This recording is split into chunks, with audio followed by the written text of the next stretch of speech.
तो आप बताना चाहेंगे कि वित्तीय वर्ष 2025 और 26 का बजट 3,17,000 करोड़,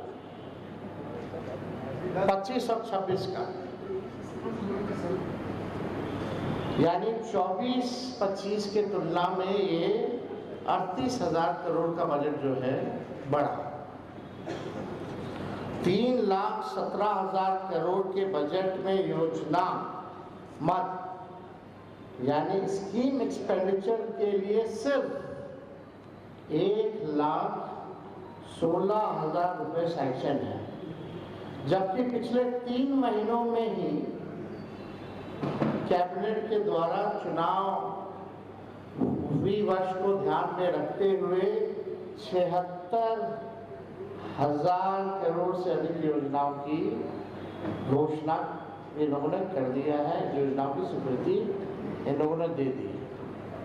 यानी जो स्कीम एक्सपेंडिचर है योजना मद में से 1,16,000 करोड़ में से समझिए कि 76,000 करोड़ मात्र 3 महीने में इन लोगों ने घोषणा कर दी। अब सरकार से ये सवाल है हमारा कि सरकार बताए कि इस वित्तीय वर्ष के बजट के योजना मद में जो 1,16,000 करोड़ रुपए का जो प्रावधान किया गया है, क्या वित्तीय वर्ष की ऑनगोइंग योजनाओं की राशि भी इसमें सम्मिलित है कि नहीं?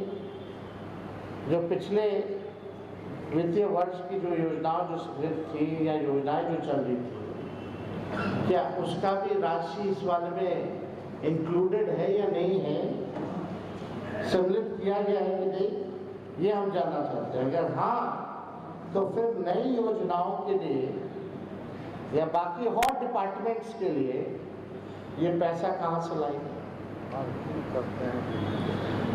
इस सरकार में कुल बजट का 8 से 9% केवल सूद देने में जा रहा है। जो इन लोगों ने लोन लिया है, जो हर बिहारी पे कर्जा है, मतलब 8 से 9% उसका सूद लौटाने में इसका जो है पैसा जा रहा है। यानी आप समझिए कि सालाना 25,000 करोड़ से लेकर 30,000 करोड़ तो सरकार द्वारा लिए गए कर्ज का ब्याज चुकाने में ही जा रहा है। यानी सालाना 25 से 30,000 करोड़ केवल ब्याज को चुकाने के लिए जा रहा है। वित्तीय वर्ष 25-26 में टोटल डेब्ट लायबिलिटी कुल कर्ज 4,06,000 करोड़ संभावित है, जो ग्रॉस स्टेट डोमेस्टिक प्रोडक्ट यानी GSDP सकल राज घरेलू उत्पाद का 37% है। तो सवाल उठता है कहाँ से इन योजनाओं के लिए ये राशि लाएंगे, क्या है? और केंद्र सरकार जो ये कहते हैं डबल इंजन की सरकार है, अब तक क्या मदद की है इसमें जरा केंद्र सरकार की भूमिका भी बताइए। बिहार कर्ज में डूबा हुआ है, लगातार ये संगठित भ्रष्टाचार करके टेंडर निकाल रहे, काम तो होता रहेगा, 5-6 साल लगेगा करेगा बनने में।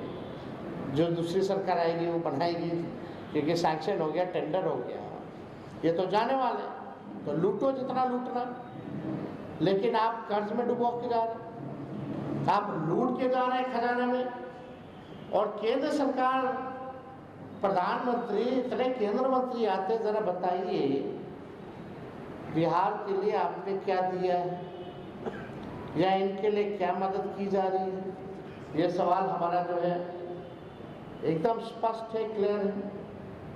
भ्रष्टाचार का ये आलम है बिहार में, इंस्टीट्यूशनल करप्शन, ऑर्गेनाइज्ड करप्शन और रिटेल करप्शन सभी रिकॉर्ड जो है तोड़ चुका है।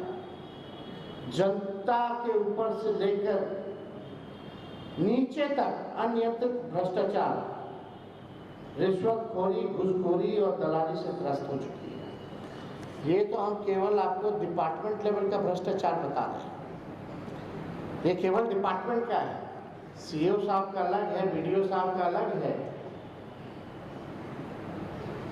छोटा मोटा शराबबंदी का अलग है, छोटा मोटा थाना वाला अलग है, ब्लॉक लेवल पे अलग है।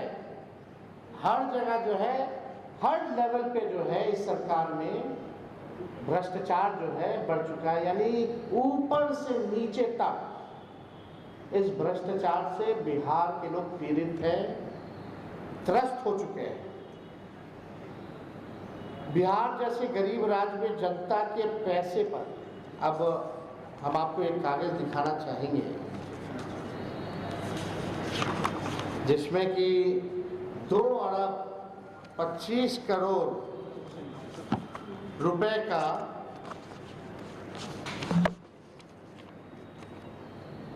ग्रामीण विकास विभाग से, कैबिनेट से ये पास है। 2 अरब 25 करोड़ रुपए का जब मुख्यमंत्री यात्रा पर निकल रहे थे, मुख्यमंत्री संवाद यात्रा निकाल रहे थे, तब उन्होंने घोषणा की थी, उस समय पास किया गया था।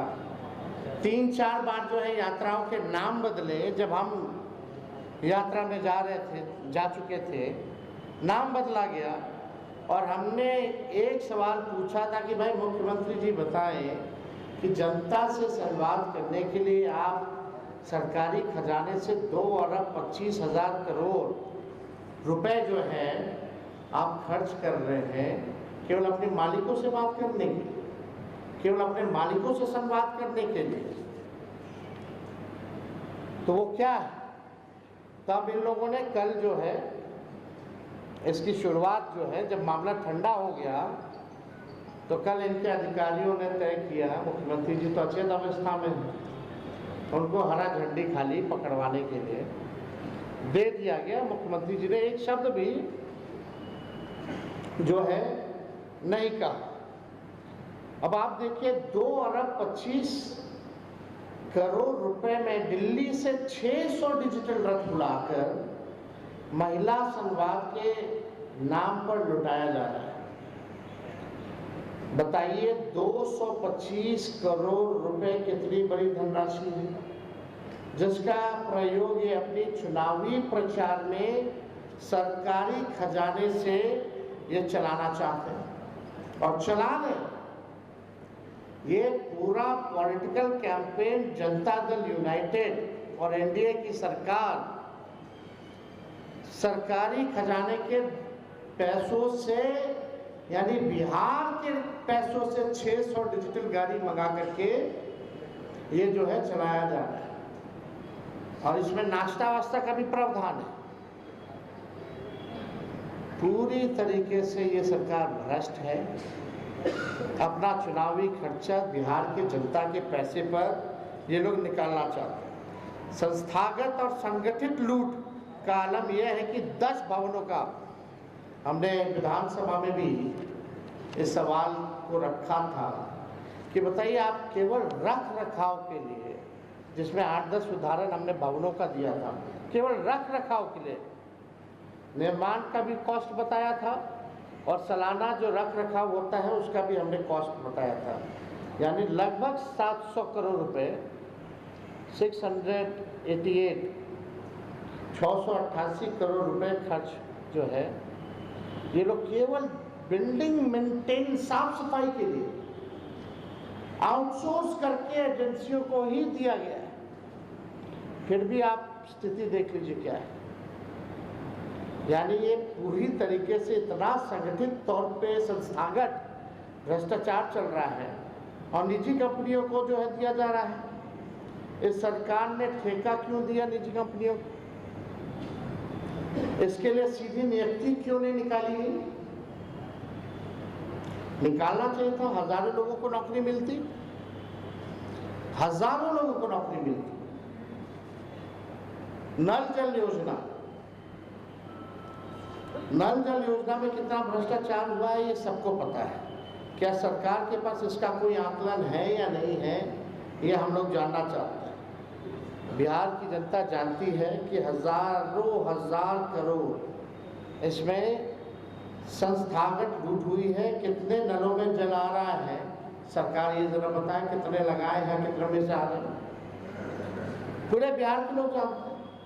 बिना सोचे समझे, बिना किसी पहुंच पत्र के इस सरकार ने प्रदेश में लगभग 5000 ऐसे पुल पुलियों बनाए हैं जिनका कोई उपयोग नहीं हो रहा।